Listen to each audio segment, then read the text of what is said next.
২০২৬ সালের এই মহা বাজেট নিয়ে এই মুহূর্তে পুরো দেশ জুড়ে এক অভূতপূর্ব উত্তেজনা এবং রহস্যময় আবহাওয়া তৈরি হয়েছে। কারণ সরকারের নীতি নির্ধারণী মহল থেকে শুরু করে সাধারণ মানুষের রান্নাঘর পর্যন্ত সর্বত্র এখন একটাই আলোচনা, আর তা হল এই মেগা বাজেট আমাদের স্বস্তি দেবে নাকি মূল্যস্ফীতির আগুনে নতুন করে ঘি ঢালবে। বিশেষ করে দেশের লাখ লাখ সরকারি এবং স্বায়ত্তশাসিত প্রতিষ্ঠানের কর্মকর্তা কর্মচারীদের দীর্ঘদিনের প্রতীক্ষার অবসান ঘটিয়ে যে নতুন বেতন কাঠামো বা পে স্কেলের গুঞ্জন বাতাসে ভাসছে, তা নিয়ে সচিবালয়ের করিডোর থেকে শুরু করে সাধারণ মানুষের চায়ের টেবিল পর্যন্ত জল্পনা কল্পনার কোনো শেষ নেই। আজকের এই দীর্ঘ এবং বিস্তারিত বিশ্লেষণে আমরা একটু পরেই উন্মোচন করতে যাচ্ছি কোন গ্রেডের বেতন ঠিক কত শতাংশ বাড়তে চলেছি, মহার্ঘ ভাতা নিয়ে সরকারের শেষ মুহূর্তের ভাবনা কি, এবং মূল বেতনের সঙ্গে বাড়ি ভাড়া, চিকিৎসা ভাতা ও যাতায়াত ভাতার সমীকরণ কিভাবে আমূল বদলে যাচ্ছে। একই সাবারের বাজেটের সবচেয়ে বড় চমক আসতে যাচ্ছে বিভিন্ন খাতের উন্নয়ন বরাদ্দে, যেখানে মেগা প্রজেক্টগুলোর ধারাবাহিকতা রক্ষার পাশাপাশি শিক্ষা, স্বাস্থ্য এবং সামাজিক নিরাপত্তা বেষ্টনীতে এমন কিছু নজিরবিহীন বরাদ্দ দেওয়া হচ্ছে যা দেশের ইতিহাসে এর আগে কখনো দেখা যায়নি। আমরা জানি বিগত কয়েক বছর ধরে দেশের সাধারণ মানুষ মূল্যস্ফীতি বা দ্রব্যমূল্যের ঊর্ধ্বগতির কারণে তীব্র আর্থিক চাপের মধ্য দিয়ে যাচ্ছে, আর তাই এবারের বাজেটে চাল, ডাল, তেল, চিনিসহ নিত্যপ্রয়োজনীয় পণ্যের দাম নিয়ন্ত্রণে রাখতে এবং বাজার সিন্ডিকেট ভাঙতে সরকার কোন বিশেষ কৌশলে কত হাজার কোটি টাকার ভর্তুকি বরাদ্দ রাখছে তা জানা প্রতিটি নাগরিকের জন্য বাধ্যতামূলক হয়ে দাঁড়িয়েছে। আমরা আজ প্রতিরক্ষা খাতের আধুনিকায়ন থেকে শুরু করে কৃষি খাতে কৃষকদের জন্য ভর্তুকি বৃদ্ধি এবং আইটি বা তথ্য প্রযুক্তি খাতে তরুণদের কর্মসংস্থান সৃষ্টির জন্য যে বিশাল তহবিল গঠন করা হয়েছে, তার ভেতরের আসল নকশাকে উন্মোচন করব। এই দীর্ঘ পথযাত্রায় আমরা প্রতিটি খাতের পুঙ্খানুপুঙ্খ পরিসংখ্যান তুলে ধরব, যেখানে পরিষ্কার হয়ে যাবে বিদ্যুৎ ও জ্বালানি খাতের সংকট মোকাবিলায় সরকার কত বড় অঙ্কের বাজেট বরাদ্দ করছে এবং এই বরাদ্দের ফলে আগামী দিনগুলোতে লোডশেডিংয়ের অভিশাপ থেকে দেশ মুক্ত হবে নাকি বিদ্যুতের দাম আরও এক দফা বাড়িয়ে সাধারণ মানুষের পকেট কাটার বন্দোবস্ত করা হচ্ছে। কিন্তু এত সব আলোচনার মাঝে যে প্রশ্নটি আজ টেকনাফ থেকে তেঁতুলিয়া পর্যন্ত প্রতিটি চাকুরিজীবী পরিবারকে এক চরম উৎকণ্ঠার মধ্যে রেখেছে, তা হল নতুন এই আকর্ষণীয় বেতন কাঠামোর চূড়ান্ত সরকারি প্রজ্ঞাপন বা নোটিফিকেশনটি ঠিক কবে, কোন তারিখে জনপ্রশাসন এবং অর্থ মন্ত্রণালয় থেকে জারি করা হবে। সরকারি চাকুরিজীবীদের পাশাপাশি বেসরকারি খাতের কর্মীরা ভাবছেন এই নতুন সরকারি বেতন কাঠামোর প্রভাব বেসরকারি শিল্প প্রতিষ্ঠান বা কর্পোরেট সেক্টরে কেমন পড়বে। তারা কি তাদের বেতন বৃদ্ধির জন্য মালিকপক্ষের ওপর চাপ তৈরি করতে পারবেন, নাকি বাজারের মুদ্রাস্ফীতির সাথে তাল মেলাতে না পেরে বেসরকারি খাতের মধ্যবিত্ত সমাজ আরও বেশি পিছিয়ে পড়বে। সেই কঠিন বাস্তবতার এক নির্মম চিত্র আজ আমরা ফুটিয়ে তুলব। আমরা আজ আলোচনা করব ব্যাংকিং খাতের সংস্কার নিয়ে, কারণ বাজেটের বিশাল ঘাটতি মেটাতে সরকার যদি দেশীয় ব্যাংকগুলো থেকে রেকর্ড পরিমাণ ঋণ নেওয়া শুরু করে, তবে বেসরকারি উদ্যোক্তারা ব্যাংক থেকে ঋণ পাবেন কিভাবে? আর তারা যদি ঋণ না পান, তবে নতুন কর্মসংস্থান তৈরি হবে কিভাবে? এই যে অর্থনীতির একটি জটিল চক্র বা চেইন রিঅ্যাকশন, তা অত্যন্ত সহজ ভাষায় আজ আপনাদের বুঝিয়ে দেওয়া হবে, যাতে একজন সাধারণ মানুষও দেশের সামষ্টিক অর্থনীতির এই বিশাল চালচিত্র এক পলকেই বুঝে যেতে পারেন। বাজেটের আরেকটি অন্যতম প্রধান দিক হল বৈদেশিক ঋণের বোঝা এবং রিজার্ভের পরিস্থিতি, যেখানে আইএমএফ বা বিশ্বব্যাংকের শর্ত মেনে সরকারকে বেশ কিছু কঠোর অর্থনৈতিক সিদ্ধান্ত নিতে হচ্ছে, যার সরাসরি প্রভাব পড়বে আপনার এবং আমার দৈনন্দিন খরচের উপর। সরকার কিভাবে রাজস্ব আদায়ের লক্ষ্যমাত্রা পূরণের জন্য ভ্যাট বা মূল্য সংযোজন করের পরিধি বাড়াচ্ছে এবং কোন কোন নিত্যব্যবহার্য জিনিসের ওপর নতুন করে ট্যাক্স বসানো হচ্ছে, যার ফলে আগামী মাস থেকেই সেই জিনিসগুলোর দাম বাজারে হু হু করে বেড়ে যেতে পারে, তার একটি সম্পূর্ণ তালিকা আজ এখানে প্রকাশ করা হবে, যাতে আপনারা আগেভাগেই আপনাদের পারিবারিক বাজেট গুছিয়ে নিতে পারেন।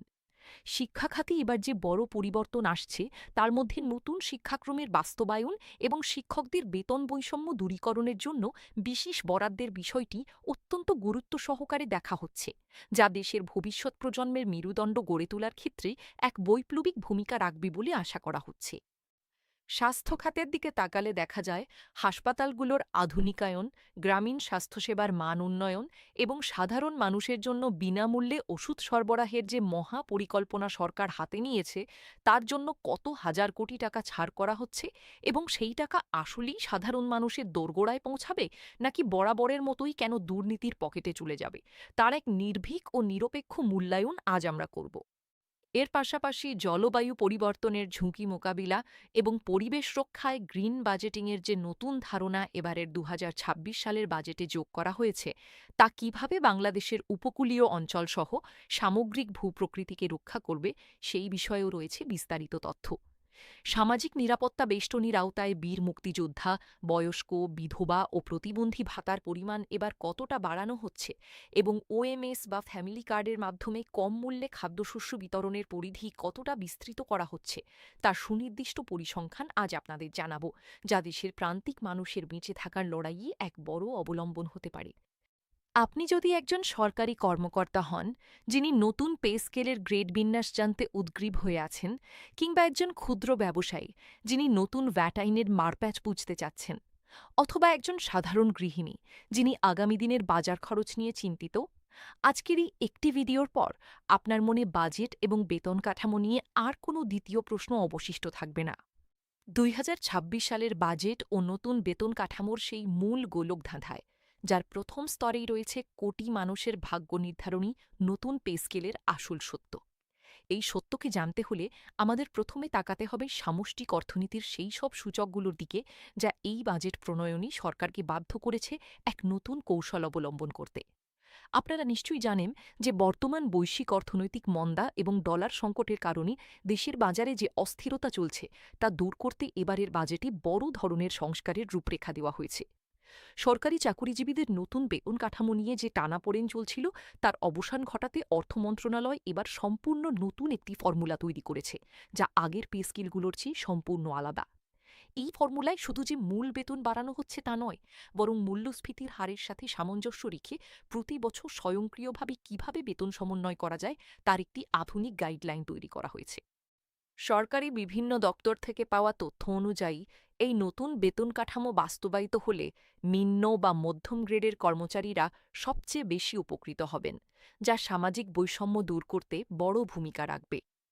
একই সাথে এই বিশাল ব্যয়ের সংস্থান করতে গিয়ে সরকারের উন্নয়ন বাজেটে বা এডিপিতে কোন কোন খাতে কাটছাঁট করা হচ্ছে এবং কোন কোন মেগা প্রজেক্টের কাজ সাময়িকভাবে ধীরগতি করা হচ্ছে, তার রোমাঞ্চকর বিবরণ আপনাদের চমকে দেবে।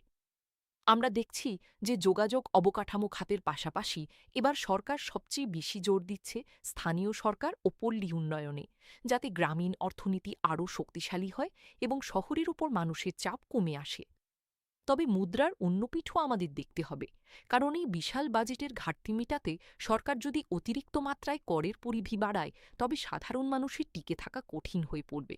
বিশেষ করে মধ্যবিত্ত শ্রেণীর ওপর করের চাপ কমাতে করমুক্ত আয়ের সীমা বাড়ানোর যে জোরালো দাবি উঠেছিল, তা অর্থ মন্ত্রণালয় কতটা বিবেচনায় নিয়েছে এবং নতুন করনীতিতে করদাতাদের জন্য কি কি ছাড় বা কঠোর নিয়ম থাকছে, তা আমরা আজ পরিষ্কার করব।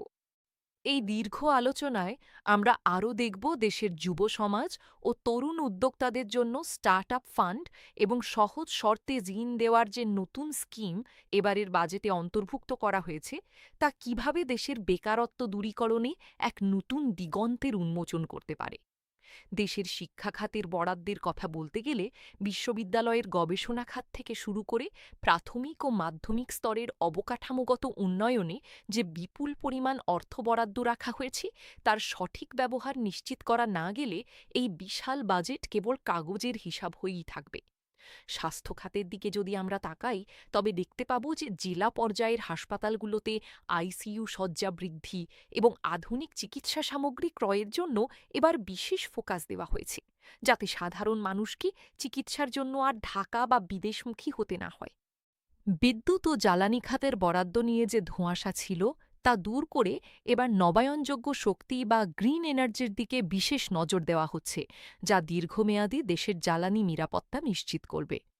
এই সমস্ত খাতের বিশাল বরাদ্দের খতিয়ান জানার পর আমাদের মূল মনোযোগ থাকবে সেই চূড়ান্ত প্রজ্ঞাপনের উপর, যা দেশের লক্ষ লক্ষ চাকুরিজীবী পরিবারের মুখে হাসি ফোটাতে পারে। অর্থ মন্ত্রণালয়ের অত্যন্ত বিশ্বস্ত সূত্রে জানা গেছে যে এই প্রজ্ঞাপন জারির সমস্ত প্রশাসনিক প্রস্তুতি ইতিমধ্যেই সম্পন্ন করা হয়েছে এবং আইনি যাচাই বাছাইয়ের জন্য এটি এখন শেষ স্তরে রয়েছে। প্রজ্ঞাপনটি ঠিক কোন মাসে এবং কোন সপ্তাহের মধ্যে প্রকাশ করা হতে পারে তার একটি চূড়ান্ত রূপরেখা আমরা আজকের এই মহাপর্বের শেষ ভাগে আপনাদের সামনে অত্যন্ত স্পষ্টভাবে তুলে ধরব, যা আপনাদের সমস্ত অপেক্ষার অবসান ঘটাবে। এই ৫০ মিনিটের প্রতিটি মুহূর্ত তাই আপনাদের জন্য হতে যাচ্ছে অত্যন্ত তথ্যবহুল এবং দিক নির্দেশনামূলক, যা দেখার পর ২০২৬ সালের এই বাজেট এবং নতুন বেতন কাঠামো নিয়ে আপনার চারপাশের সব ধোঁয়াশা এক নিমিষেই কেটে যাবে এবং আপনি নিজেই হয়ে উঠবেন একজন বাজেট বিশেষজ্ঞ।